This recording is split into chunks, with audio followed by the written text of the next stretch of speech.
And we shall get you go, sir. All right, so there are essentially two categories of websites online right now.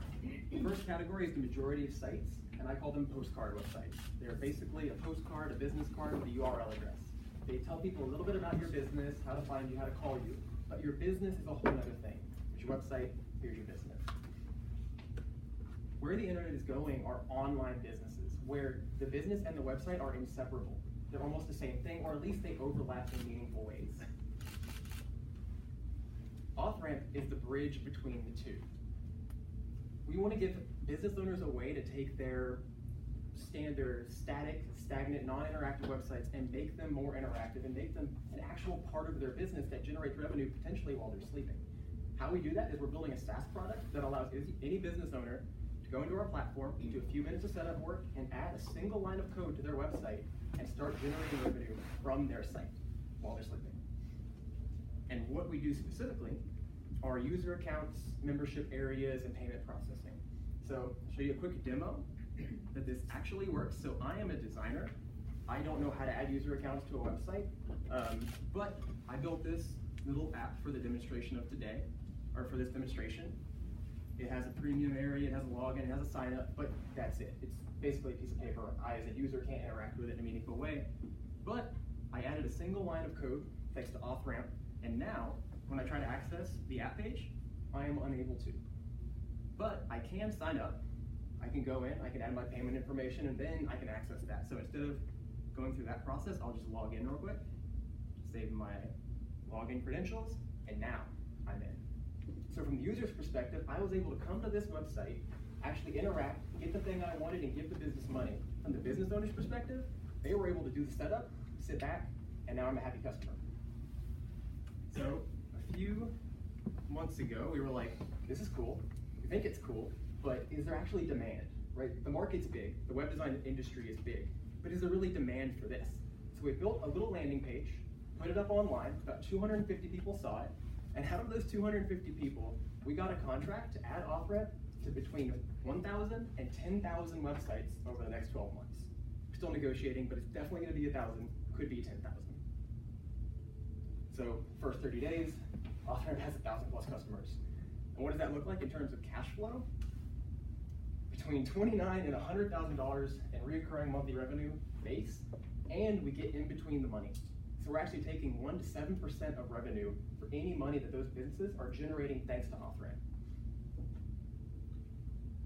So I'm gonna group competitive advantage and our adoption, our path to market, into one.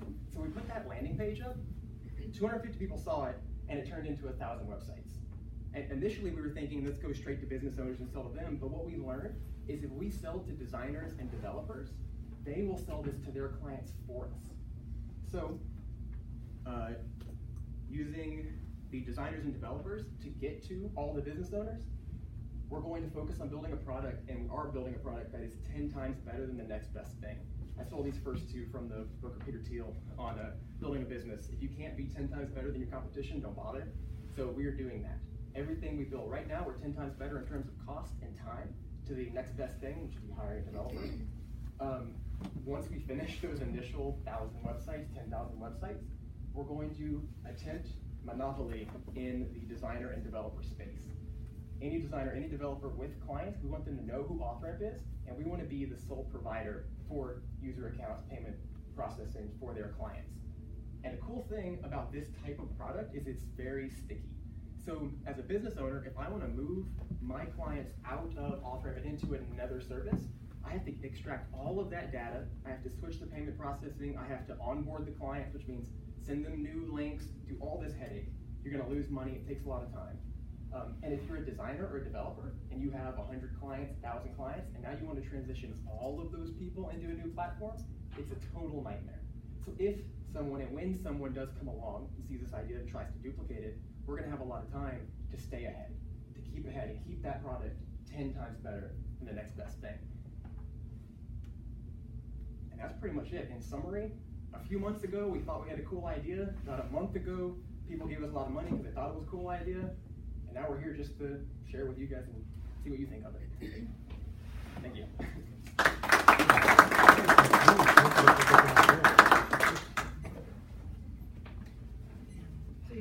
writing code? Mine is designing. So I did all the designing, but Tyler is a whiz when it comes to actually building the code. Can you talk a little bit more about those first 1,000 websites that you mentioned? Just to make sure I'm understanding correctly, is it a single firm that said they wanted to contract with you guys Exactly. for So we have a contract with an agency who has 1,000 customers right now, and they're working on a merger that could bring in an additional 9,000. Okay. So we have the 1,000. We're waiting to see if the 10,000 come through, and I'm not even talking about the other like 200 leads we started talking to who didn't even like know they could do this, and now they're selling it to their clients as an add-on, as an additional service. Okay. Good.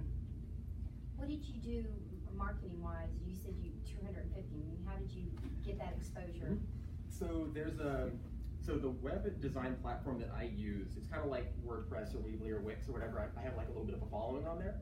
So I just posted this landing page. A lot of the developers and designers who were in this community saw it and were like, dude, we want that. And then one of them was like, I want to partner with you. And actually really, he wanted us to be partners. So we're still AuthRamp. We have this partnership, and then we're also selling to everybody else. And we've actually cut off all the marketing, took the page down, because at this point, we just need to focus on getting this first product done for those initial clients. So what do you see needed to be done to the product to make it ready to scale? Yeah, so we like to get scrappy when building software. We did the whole thing where we went behind the door and built software and then tried to release it. Now what we do is we actually sit there and we manually work with the client, write the code one-off for that particular client. It takes a little more time, but every time we get to, so the first 5 clients, it could be different things, but the first 50 clients, we're gonna see some things that overlap and we're gonna automate that. That's gonna become part of the SaaS product. And then over time, eventually, 90%, 100% of the jobs we're doing, it'll be an automated tool that we built because of necessity, not because we thought it was a good idea. So are you entitled to bottleneck until you create each of these automated tools? That is correct. As of right now, we're the bottleneck, but a cool part of this contract is a lot of the money is going to come in up front. So we're going to be using that money to contract out. Hooray for like the conversion rate on the US dollar right now. We're going to be doing a lot of outsourcing to get freelancers helping us with this. How do you protect it before someone else comes along with it? I understood what you said about being ahead of the loop, but right. So it's software. Someone's going to come along, somebody's going to build it. There's certain things you can do, like technically to protect your code, make sure people can't see what's going on, but it's not rocket science. Someone's going to figure it out. In terms of protecting the product itself, the goal is really just to get it into the market, get it into the hands of people who integrate it into their processes, so that we have a foothold when they do come along. If that makes sense. What do you think the people that were searching on your landing page, what were they looking for? What dinged them to look further and contact you? Oh yeah, to reach out and contact us. So an interesting thing about a lot of these online like website builders is they try to fit everybody, and it means they leave out some kind of complicated features. And user accounts and payment processing is one of those features. This platform is so good at being able to design websites, but it's missing this feature. So their community is like dying for it. But it doesn't make any financial sense for this one platform to build it out themselves, because it's a small subset of users in their community. If that makes sense. So all of these platforms have the same problem. They all have this group of people, but it doesn't make sense for them to build it. That's why we're building a product that's platform agnostic. It plugs into any website. And are you doing this to ramp up and sell, or what is your intent? Great question. It's so new. I'm going to be totally honest, we don't have a long-term plan. We're just trying to build a really great product right now. What happens later? Unclear. I can tell you that if we had planned what would happen like 30 days from when we started, we wouldn't be nearly as far as we are right now. So I'm just kind of going to see what happens. Or we're going to see what happens.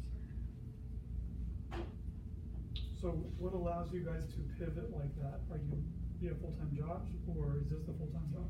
Nope, we actually had a lawn care company, go figure, in high school that we sold, and we still have some of the money from that, and we used some of that to build another company that helped people format papers. That generated some revenue, and we're just really frugal. So Thank you.